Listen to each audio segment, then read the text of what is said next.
Little shop of horrors. We're going to call this next story Houseplants 101. Yes, the answers to some of the most commonly asked questions when it comes to keeping your plants alive. Well, let's call met up with landscape designer Jen Mooney. Take a look.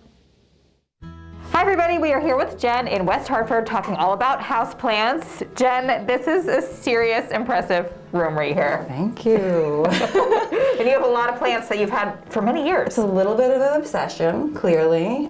And a lot of people contact you, like if you post a picture on Instagram or something of a plant, with questions, how to take care of it, how to water it. I mean, there are a lot that people don't know. Yeah, there's a lot.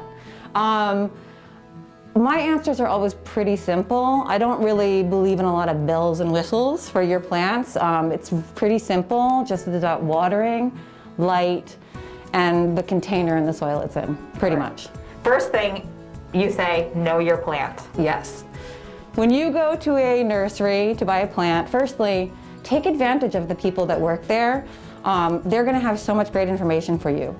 Know how much light your space gets, whether you need a high light plant or you can have a plant that will tolerate low light, but it's really important to have a plant that's gonna do well in your environment.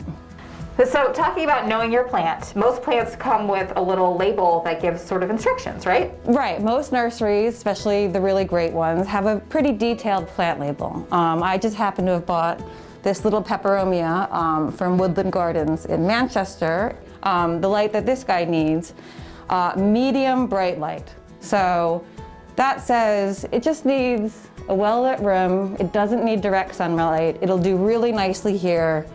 Even though there are a lot of other plants around it, it's still gonna get the light it needs. There are other plants, such as this Euphorbia, Wow.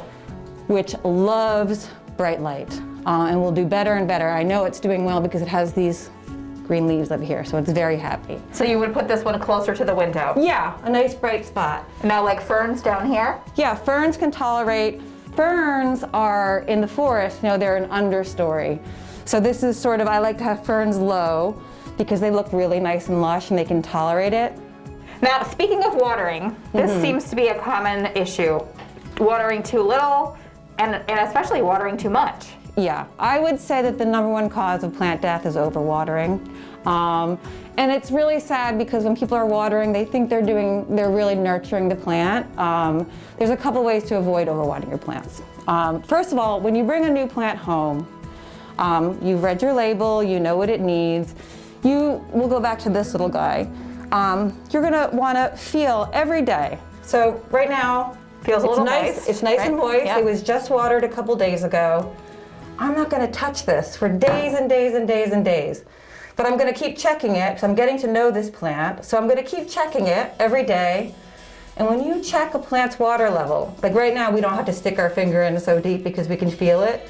But when you really want to know if a plant is dry, you have to really stick your finger in. So here's a little jade plant I'm sort of starting. It's not doing great, but that feels pretty dry to me. Oh yeah, feels powdery and dry, like it desperately needs a little bit of water. Yeah. Now, okay, even then, you don't need to water right away. It's actually better to let the plant dry out. When you do go to water it, how much water would you put in here? I will just put up to the rim. All right, okay, we're going to see it in Let's do action. let's do a little experiment. That's all I would That's do. it. That's all I would do for that guy. Just a little drink. Just a drink. Do we need to do anything else besides water them? I think it's great to fertilize your plants, maybe once a month. I recommend fish emulsion fertilizer. Okay. This is a great one. It's fish fertilizer. You dilute this. It's about, I think it's like a tablespoon per gallon of water.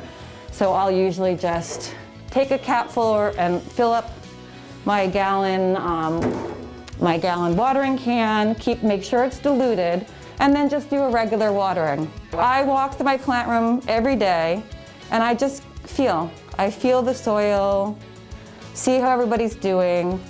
I look under leaves, I see if there's any pests. It's a really nice process, actually. So just pay attention. Just like you would an animal or a kid, pay attention to their needs, and you really, if you do that, your plants will be so happy. All right, you can follow Jen on social media for more ideas and information. Just search her, Jen Mooney, that's one word.